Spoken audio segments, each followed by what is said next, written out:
চট্টগ্রামের বোয়ালখালী উপজেলার একটি লবণ কারখানায় আগুনে পুড়ে দগ্ধ হয়েছে ১০ শ্রমিক।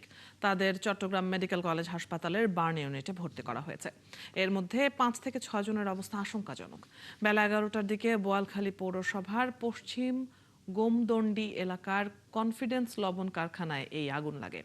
বোয়ালখালী থানার ভারপ্রাপ্ত কর্মকর্তা মোহাম্মদ মোজাফফর হোসেন বলেন, কারখানায় ঝালাইয়ের কাজ করছিলেন শ্রমিকরা। হঠাৎ বিদ্যুতের শর্ট সার্কিট থেকে আগুন লাগে। পাশে কাগজের স্তূপ থাকায় সেখানে আগুন ছড়িয়ে পড়ে।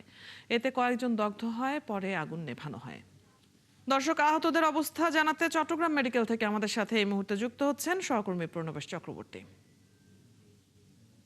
প্রণবেশ, আহতদের কি অবস্থা জানতে পেরেছেন? চিকিৎসকরা কি বলছেন এবং অগ্নিকাণ্ড সম্পর্কে কি তথ্য আছে আপনার কাছে?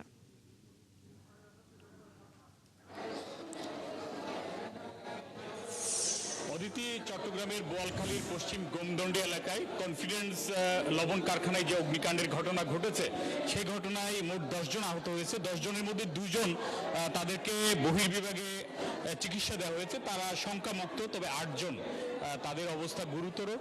চিকিৎসকরা যেটা বলেছেন যে তাদের ২০ থেকে ৯৫% পর্যন্ত পুড়ে গেছে এবং এদের বেশিরভাগের এই শ্বাসনালী পুড়ে গেছে, ফলে ওদের অবস্থা আশঙ্কাজনক। যদিও তাদের এখনো মনে হচ্ছে বাইরে কম পুড়ে গেছে, কিন্তু শ্বাসনালী পুড়ে গেলে এটি আসলে একটি গুরুতর দিক। তো এই কারণে তারা বলছেন যে চিকিৎসকরা বলছেন এদের অনেকের আইসিইউ সাপোর্ট প্রয়োজন হবে। এরই মধ্যে চট্টগ্রাম মেডিকেল কলেজ হাসপাতালে 4টি আইসিইউ খালি আছে এবং সেগুলো তাদের চিকিৎসার জন্য নিশ্চিত করা হয়েছে বলে বার্ন এবং প্লাস্টিক সার্জারি ইউনিটের যিনি প্রধান তিনি আমাদেরকে জানিয়েছেন। কিন্তু যেহেতু তাদের শ্বাসনালী পোড়া গেছে, ফলে তাদের নিবিড় পর্যবেক্ষণ এবং আইসিইউ সাপোর্ট এটি খুবই গুরুত্বপূর্ণ বলে তারা জানিয়েছেন। তারা সর্বোচ্চ চেষ্টা করে যাচ্ছেন তাদের সুচিকিৎসা দেওয়ার। যাদের কম পোড়া গেছে বলে মনে হচ্ছে তারাও কিন্তু ঝুঁকির মধ্যে আছেন, যেহেতু প্রত্যেকেরই শ্বাসনালী ক্ষতিগ্রস্ত হয়েছে। আর আমরা যারা প্রত্যক্ষদর্শী তাদের কাছ থেকে যেটা জানতে পেরেছি, এই কারখানায় পাইপ ফিটিং করা হচ্ছিল এবং ওয়েল্ডিং এর কাজ হচ্ছিল। সেই সময় 11:30-12টার দিকে কাজটা চলছিল, তখন একটা বিস্ফোরণ হয়, অগ্নিকাণ্ডের ঘটনা ঘটে, আশপাশের কাজগুলো ভেঙে যায় এবং এই ঘটনার মধ্য দিয়েই যারা আহত তাদের পুরো শরীর পুড়ে যায়।